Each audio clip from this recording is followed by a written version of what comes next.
Trump अपने 37 trillion dollar को कम करने के लिए अपनी क्रिप्टो करेंसी को उतार रहा है, जिस क्रिप्टो करेंसी में भी पहला इन्वेस्टर पाकिस्तान है।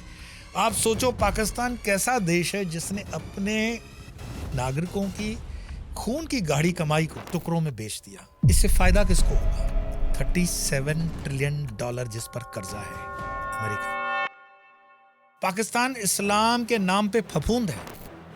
इस्लाम में अगर कहीं कोई गंदगी है तो वो सिर्फ पाकिस्तान में है, जो अब धीरे धीरे बांग्लादेश में वो घुसा रहा है। और पाकिस्तानी जितने भी हैं उनको कभी कोई दुनिया में एक इस्लामिक देश की तरह रिस्पेक्ट नहीं मिली।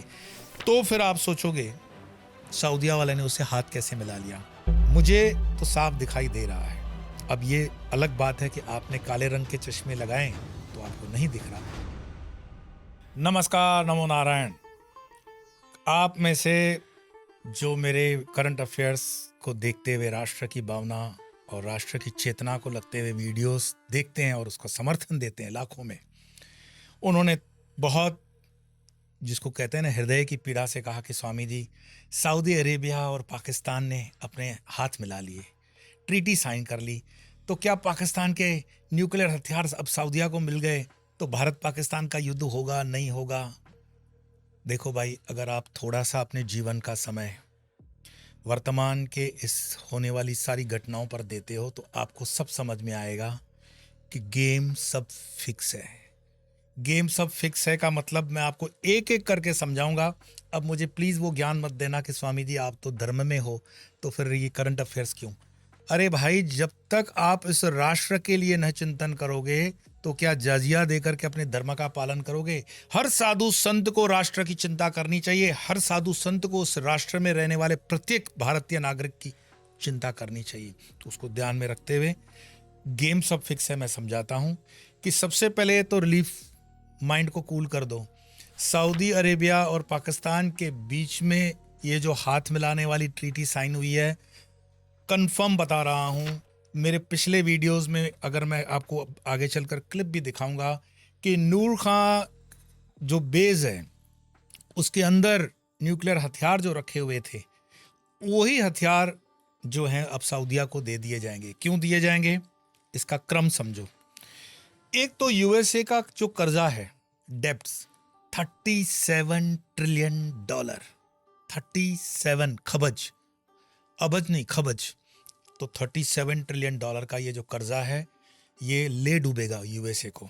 वर्तमान के जीवन में भाई किसको पैसे, माँ लक्ष्मी की कृपा ना चाहिए, और इस कृपा के लिए, इस पैसे के लिए हमेशा हम लक्ष्मी पूजन करते हैं, जो कि आप देखते ही हो कि दिवाली और धनतेरस के आसपास होती है ये तिथियां। इस पूजन को हम अपने घर बैठे अपनी सुविधा अनुसार कैसे कर सकते हैं, तो इस पूजन को समझने के लिए पहली बार मैं आपको वेबिनार के माध्यम से षोडशोपचार पूजा, मतलब 16 स्टेप्स, महालक्ष्मी की पूजा, खड़गमाला और श्री यंत्र, इस पर चर्चा करते हुए, प्रश्नोत्तरी भी आपकी सुनते हुए, तारीख 28 सितंबर रविवार को ये वेबिनार कर रहे हैं।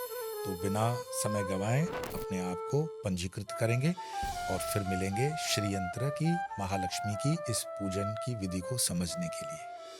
तो यूएसए के अंदर जो डीप स्टेट है उसको बड़ी चिंता है। कब से चिंता है उस पर भी मैं आऊंगा। तो यूएसए का कर्जा और उस कर्जे को कम करने का तरीका क्या है? एक्सपायरी डेट का माल बेच डालो, जो गंवार है, जाहिल है, उनको बेच दो। दूसरा, इसके अंदर ये क्रूसेड है। सिर्फ बात भारत के विरुद्ध दुनिया नहीं है, जो दुनिया में हो रहा है वो क्रूसेड, धर्म युद्ध चल रहा है, क्रिश्चियनिटी और इस्लाम की चल रही है।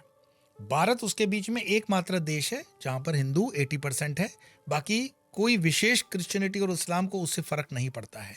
इसीलिए अपने आप को उतना असुरक्षित अभी महसूस करने की जरूरत नहीं है। रादर उस चीज के गेम को और गेम के नियम को समझना शुरू करो।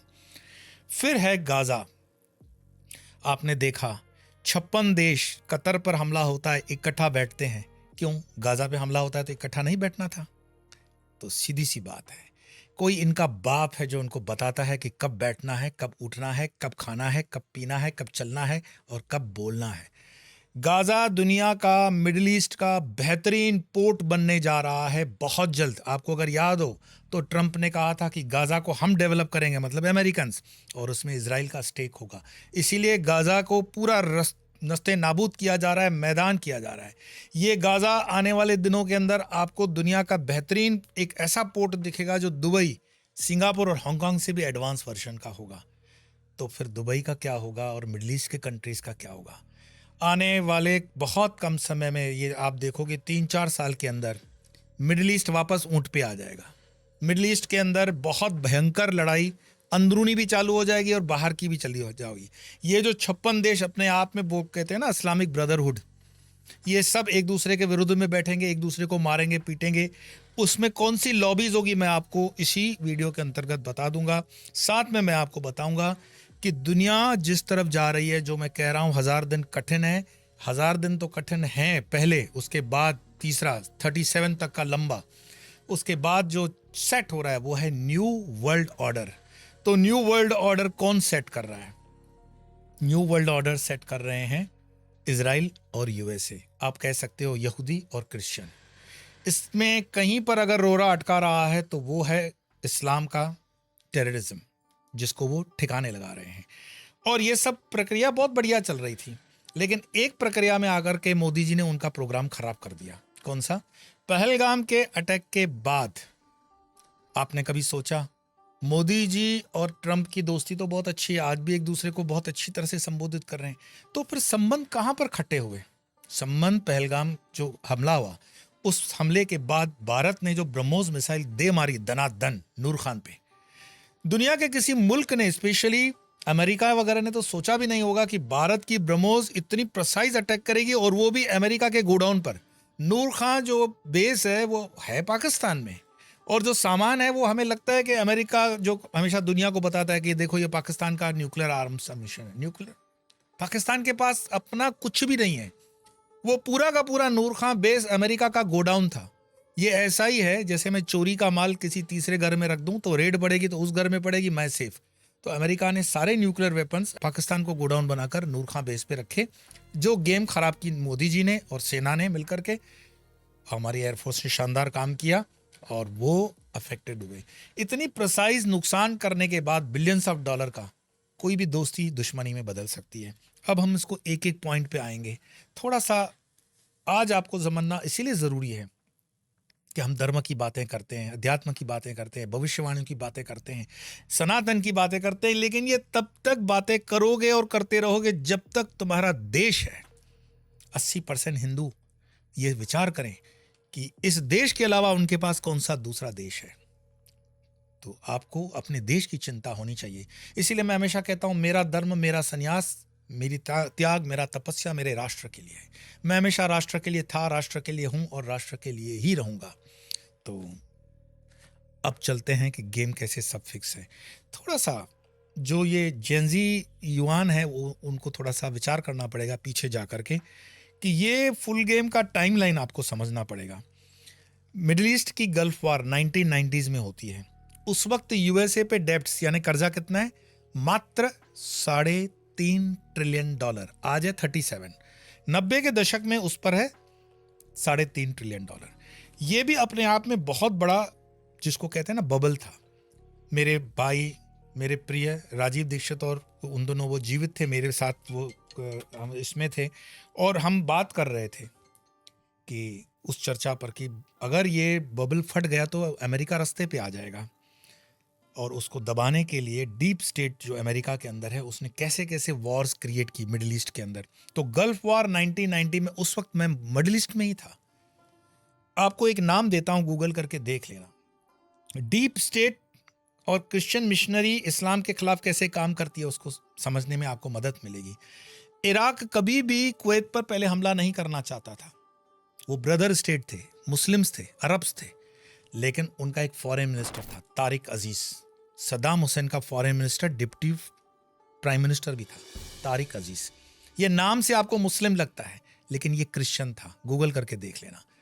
इस आदमी ने पूरी लड़ाई को डिजाइन किया, इस आदमी ने पूरी लड़ाई को फैसिलिटेट किया। इसके लिए कई बुक्स हैं, सोशल मीडिया पे डॉक्यूमेंट्स हैं, आपको मेहनत करनी पड़ेगी। बट इन शॉर्ट, जो चर्च है क्रिश्चियनिटी, वो अपना प्यादा हर जगह फिक्स करता है। मैं आपको प्रमाण के साथ कहूंगा, रशिया को किसने तोड़ा? यूनाइटेड रशिया को तोड़ने वाला मिखाइल गर्बाचोव था। गर्बाचोव की बुक्स पढ़ लीजिए, वो एक अच्छा क्रिश्चियन था। जिसने रशिया को तोड़ दिया। और हर देश के अंदर आपको ऐसा क्रिश्चियन मिलेगा जिस क्रिश्चियन के नाम से आजकल जो ये जेन जी का जो आंदोलन चल रहा है, उसके एक माइंड के पीछे हर क्रिश्चियन ही आपको मिलेगा, क्रिप्टो क्रिश्चियन। जब मैं कहता हूं हर क्रिश्चियन, मीन्स क्रिप्टो क्रिश्चियन।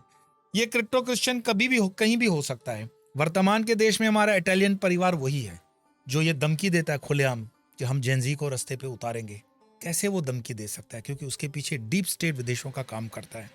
तो 90 के दशक में जब अमेरिका पर $3.5 ट्रिलियन का कर्जा था, उस समय वो मिडिल ईस्ट की वॉर प्लान करते हैं और इतना डर बिठाते हैं कि मिडिल ईस्ट के अरबों को एक्सपायरी डेट का माल लेना पड़ा। और वो $1 ट्रिलियन का माल जब खरीदते हैं तो इकोनॉमी चल गई, यूएसए आप पर आ गया। उसके बाद अभी भी इकोनॉमी सुधरी नहीं थी, तो उन्होंने ट्विन टावर अटैक का बहुत अच्छा ड्रामा करवाया। मैं ये बात आपको राजीव दीक्षित जी के एक वीडियो को जब वो दिखा रहे थे, अपने शरीर में थे तब, तो आप अगर खोजोगे तो आपको सोशल मीडिया पे वो वीडियो मिल जाएंगे, और अगर मिल जाता है तो आप अपने कमेंट्स में उसको टैग भी करना। जहां पर प्लेन अभी बिल्डिंग को टच हुआ नहीं, उसके पहले उसमें से आग निकलनी शुरू होती है और बिल्डिंग गिरना शुरू होती है। ये 50 बार हमने वीडियो देखे, और राजीव दीक्षित ने वो प्रोग्राम पब्लिकली वापी के अंदर दिखाया था, जहाँ पे कई हमारे मुस्लिम भाई देख करके बड़े आश्चर्यचकित हो गए कि ये क्या। तो वो भी प्लान था। तीसरी चीज़ आपने कभी नहीं सोची होगी, अगर बिन लादेन पाकिस्तान से पकड़ा गया था तो क्यों उसकी कभी बॉडी दिखाई नहीं गई? उसको कहाँ फेंका गया? क्या बिन लादेन सचमुच में पकड़ा भी गया था? क्या बिन लादेन नाम का कोई व्यक्ति उस जगह पे था? और अगर था तो उसकी पेटी को उन्होंने कहाँ फेंका? ये अपने आप में प्रश्न है, और जागरूक नागरिक को ये समझना चाहिए कि इंटरनेशनल पॉलिटिक्स क्या चलती है। खैर, डीप स्टेट चलता गया और 90 से जब बिन लादेन और ट्विन टावर के अटैक करने के बाद आगे बढ़ते हैं, उसके बाद कुछ और कड़ियां मैं आपको देता हूं जो आपको समझने में मदद करेगी कि सब फिक्स कैसे होता है। सद्दाम हुसैन को 30 दिसंबर 2006 को फांसी दे दी गई। सद्दाम हुसैन के पास केमिकल वेपन्स थे, ऐसा अमेरिका चिल्ला चला के बोल रहा था। कोई वेपन निकला? नहीं निकला। सद्दाम हुसैन को किसने मारा? गद्दाफी। मुस्लिम वर्ल्ड का अगर कोई एकमात्र सद्दाम के बाद इंटेलिजेंट आदमी था तो वो कर्नल गद्दाफी था, जिसके देश में संपन्नता थी। आप गूगल करके देख लो, एजुकेशन फ्री, हेल्थ फ्री, खाना पीना सब कुछ फ्री था। उस गद्दाफी को 20 अक्टूबर 2011 को मार दिया गया, अरब स्प्रिंग के नाम पर, जो वहां पे जेनजी वाला आंदोलन, उस तरह का वहां आंदोलन हुआ। किसने मारा गद्दाफी को? किसकी योजना थी? उसके बाद अगर आप देखोगे, एकमात्र आखिरी इंसान जो पाकिस्तान के अंदर सारी चीज जान गया था और वो अमेरिका के लिए तकलीफ बनने वाला था, वो जिया उल हक था। जिया उल हक को 17 अगस्त 1988 को मार दिया गया, प्लेन में ही, मिसाइल से मार करके। क्यों मारा गया? क्योंकि वो आदमी अमेरिका के लिए अब आगे काम नहीं करने वाला था। सेम थिंग, इमरान खान को जेल में क्यों रखा गया है? इमरान खान ने वो पर्चा पब्लिक में लहरा दिया और बताया कि अमेरिका हमको डोमिनेट करना चाहता है, उसको अंदर करवा दिया। और जो बिकाऊ होते हैं क्रिप्टो क्रिश्चियंस, शरीफ ब्रदर्स, उनको राजगद्दी पे बिठाया। आपको क्या लगता है ये जो फील्ड मार्शल मुनीर है, ये कोई मुस्लिम है? नो। मुनीर को खुद भी पता नहीं होगा कि कोई उसको हैंडल कर रहा है, मोसाद या CIA। मुनीर ने 2 रोटी के टुकड़े लंच करने के लिए ट्रंप के साथ अपने देश को बेच दिया। अब मैं मेन चीज पे आता हूं। आपको एक चीज और ध्यान देनी होगी कि कैसे हर 10 साल के अंदर दुनिया में बड़े बड़े आंदोलन किए जा रहे हैं, और वो कौन करवा रहा है। अरब स्प्रिंग होती है 17 दिसंबर 2010 को, रशिया में, अफगानिस्तान में, पाकिस्तान में, श्रीलंका में, म्यांमार में, नेपाल में। ये जो आंदोलन हो रहे हैं, ये आंदोलन आपको लग रहा है कि अचानक से भीड़ आ जाती है, तख्ता पलट हो जाता है और ये जवान कहते हैं कि वाह हमने कर दिया। मुझे बताओ, नेपाल के अंदर जो आंदोलन हुआ, इतनी आगजनी हुई, आपने इतनी फाइलें जला दी, पेपर जला दिए, इससे किसको फायदा हुआ? इसकी आड़ में कोई और आ गया था। लेकिन हिंदुस्तान के अंदर जो जेनजी की जो क्रिप्टो क्रिश्चियन वो ख्वाब देख रहा है ना, हिंदुस्तान का जो जेनजी है, युवान है, वो सनातनी है। उसको पता है 80% हिंदू अपना नुकसान नहीं करेगा।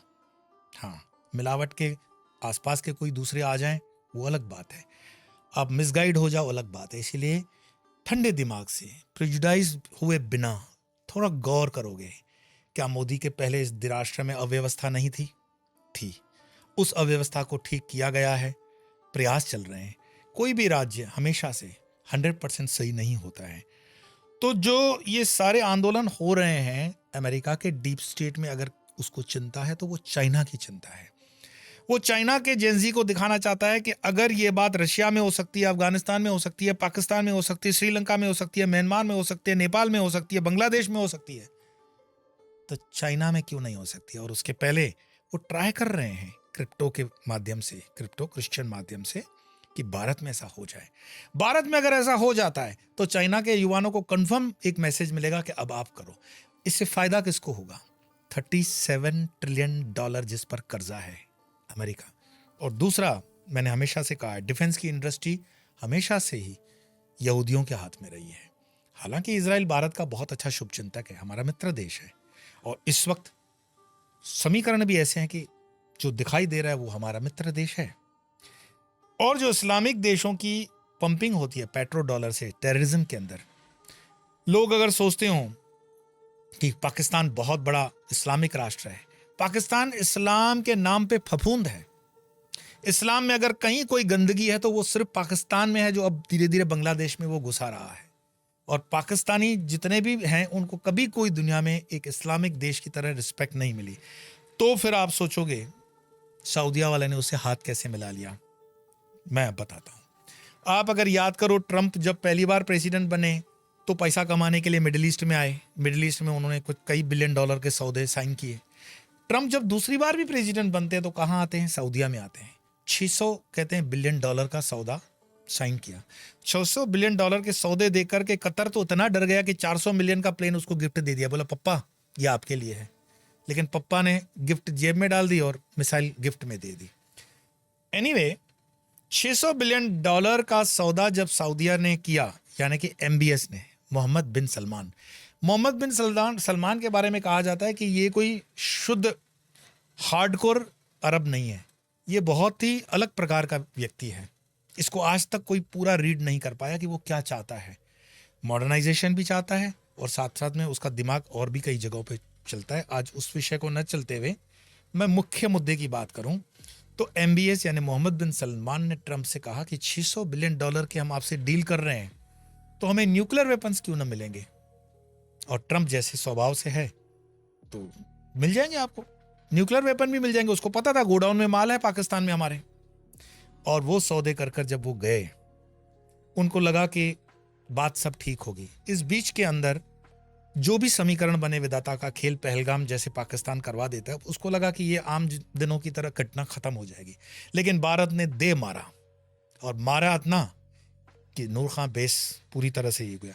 ये जो मैंने आपको क्लिप बताई थी, ये पूरा एपिसोड बताया था, आप इसकी क्लिप देख लीजिए जो मैंने महीनों पहले बताई थी कि नूर खां बेस पर जब इंडियन एयरफोर्स की ब्रह्मोस मिसाइल गिरी, आप ये लोकेशन स्लाइड में देख लो। साथ साथ में ये आपने लोकेशन देख ली। और उसके बाद जब न्यूक्लियर रेडिएशन होता है तो यूएस न्यूक्लियर ऑडिट एयरक्राफ्ट वहां बाकायदा लैंड होते हैं।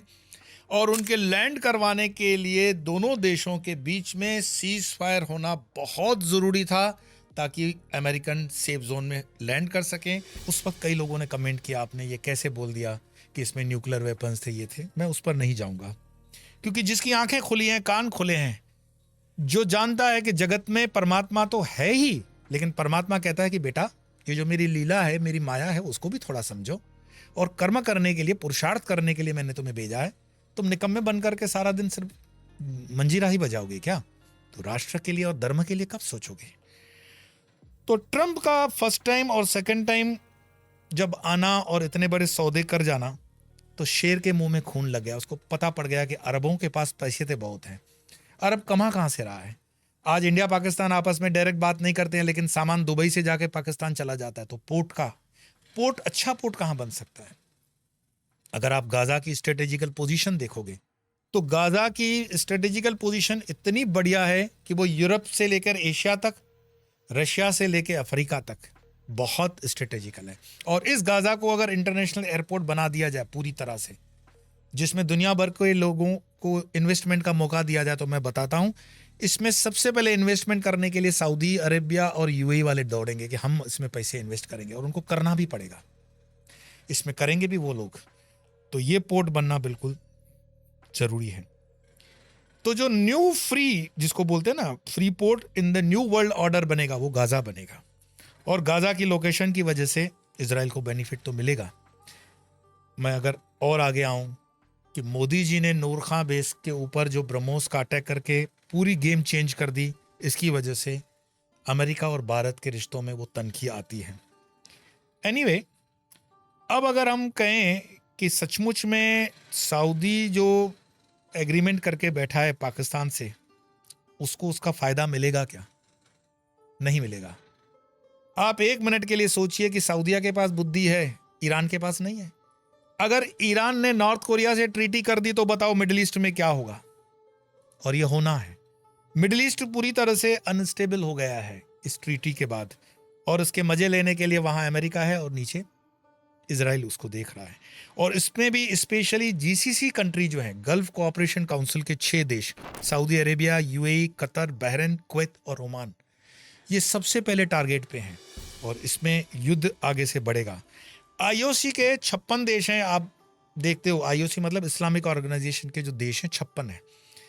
इसमें 4 गुट बनने जा रहे हैं। ये कोई भविष्यवाणी नहीं है, स्ट्रेटेजिकल है।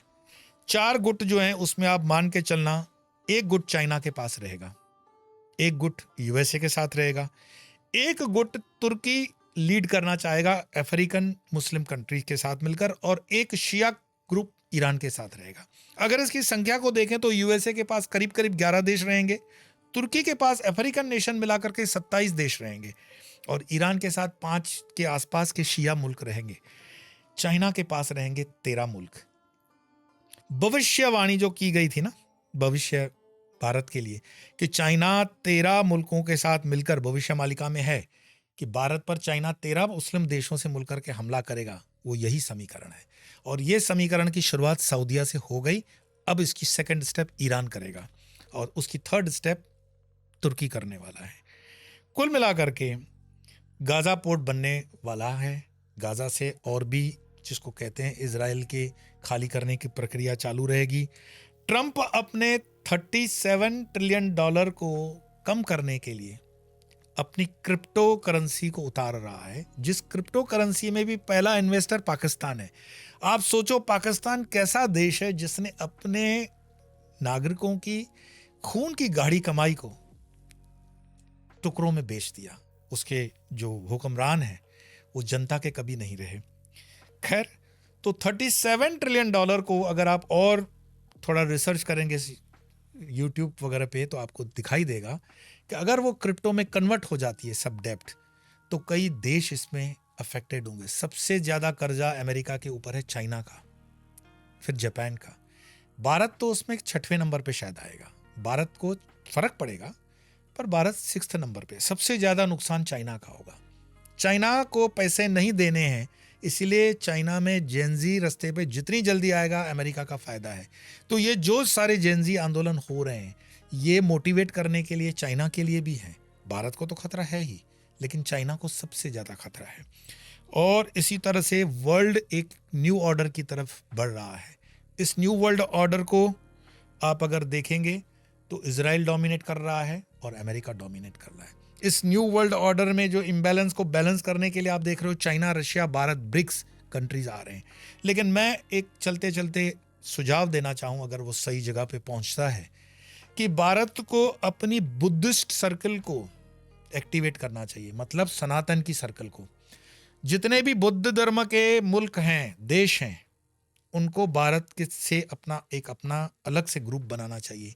ये 8-10 देश अपने आप में बड़ी ताकत हैं, और भविष्य में जब चाइना के अंदर जेनजी वाला आंदोलन होगा और चाइना अपनी सिविल वॉर में गिर जाएगा, तो चाइना 2-3 टुकड़ों में टूट करके एक आध भाग उसका बौद्धिस्ट होने के बावजूद, मतलब बौद्धिस्ट होकर, भारत से जुड़ सकता है विचार में। और ये बुद्धिस्ट सर्कल भारत के सनातन को भी बचाएगी और फार ईस्ट के देशों को भी बचाएगी। इसी बुद्धिस्ट सर्कल के अंदर आप देखोगे जापान आएगा, वियतनाम आएगा, कंबोडिया आएगा, थाईलैंड आएगा। ऐसे 8-10 देश हम कर सकते हैं। ये पूरी डीप स्टेट की एक थिंकिंग प्रोसेस है। ये जो कुछ हो रहा है, इसमें हम बार बार जो बोल रहे हैं कि 1000 दिन चैलेंजिंग है, मुझे तो साफ दिखाई दे रहा है। अब ये अलग बात है कि आपने काले रंग के चश्मे लगाएं तो आपको नहीं दिख रहा, पर इससे डरना नहीं है। सनातन की इतनी शक्ति है, परमात्मा की इस मार्ग पर इतनी आपको ऊर्जा मिलती है कि अपने इष्ट से कुल से लगे रहो, और धर्म के मार्ग पे रहोगे तो बच भी जाओगे। बाकी यस, ये बात है कि 1000 दिन चैलेंजिंग है, प्रकृति भी हमारे पृथ्वी के थोड़ी बहुत खेल दिखा रही है, और राजनीति भी दिखा रही है, अर्थशास्त्र भी दिखा रहा है। $37 ट्रिलियन का ये जो बबल फूटने वाला है, ये बहुत बड़ी आर्थिक मंदी लाने जा रहा है भविष्य में। तो बस सावधान, कहते हैं ना, दुर्घटना से सावधानी भली, डराने के लिए नहीं और कुछ नहीं। हमारा अक्सर जो इन्फॉर्मेशन होती है मंत्र दीक्षा वगैरह को लेकर के, वो वेबसाइट www.swamyoupar पर तो है ही।